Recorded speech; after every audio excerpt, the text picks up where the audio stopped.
വൈകുന്നേരം വീട്ടിലെത്തി തിണ്ണയിലേക്ക് പുസ്തകസഞ്ചി ഒരു ഏറു കൊടുത്ത് അവൻ ഓപ്പോളെ വിളിച്ചു. അപ്പോ ഓപ്പോളല്ല വിളി കേട്ടത്, വലിയമ്മയാണ്. വലിയമ്മ അടുക്കളയിൽ നിന്ന് പുറത്തു വന്ന് ചോദിച്ചു, ഇന്നെന്താ അപ്പോ നേരത്തെ? ഇന്നെന്താ അത്ര ലോഗ്യം എന്നങ്ങോട്ട് ചോദിക്കാനാണ് തോന്നിയത്. ചോദിച്ചില്ല, അടി വീണാലോ. എടുത്തു ഓപ്പോള്. കഞ്ഞിയുണ്ട് വിളമ്പിയിട്ട്, കുപ്പായം അഴിച്ചിട്ട് വന്നു. അവന് കഞ്ഞിയല്ല ആവശ്യം, ഓപ്പോളാണ്.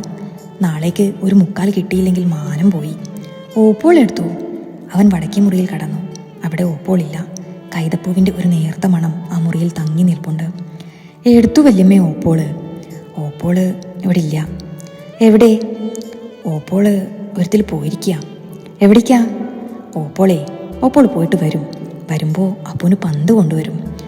പന്ത് കൊണ്ടുവന്നോട്ടെ, എന്നാലും അവനെ കൂട്ടാതെ അവനോട് പറയാതെ പോയതെന്തിന്? അവൻ അരിശം കയറി. വല്ലാത്തൊരു ഓപ്പോൾ ഇത് ചെയ്തില്ലേ? അപ്പു ഇനി മിണ്ടില്ല. ഈ ഓപ്പോൾ എന്താ ചെയ്യേണ്ടത്? ഓപ്പോളുടെ പെട്ടിയിൽ മുക്കാല് കാണുമായിരിക്കും.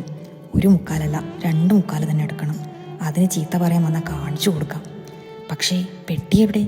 അവന് കരച്ചിൽ വന്നു. വലിയമ്മ വീണ്ടും വിളിച്ചു. അപ്പുവിന് കഞ്ഞി വേണ്ട. അവൻ മുറ്റത്തിറങ്ങി കൂവളത്തറയിൽ ഇളകിക്കിടക്കുന്ന കല്ലെടുത്ത് ഒതുക്കുകല്ലിൽ ഒരു ഏറു കൊടുത്തു. എന്നിട്ട് പടിഞ്ഞാറേപ്പുറത്തേക്ക് നടന്നു. അപ്പുവേ, മോന് വല്യമ്മ കഞ്ഞി വിളമ്പിത്തരാം. അപ്പുവിന് വല്യമ്മയുടെ ലോക്യം വേണ്ട.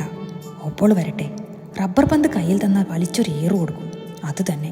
വലിയമ്മ വീണ്ടും വിളിച്ചു. അപ്പുവിനൊന്നും വേണ്ട. അവനൊന്ന് കരയാനാണ് തോന്നിയത്.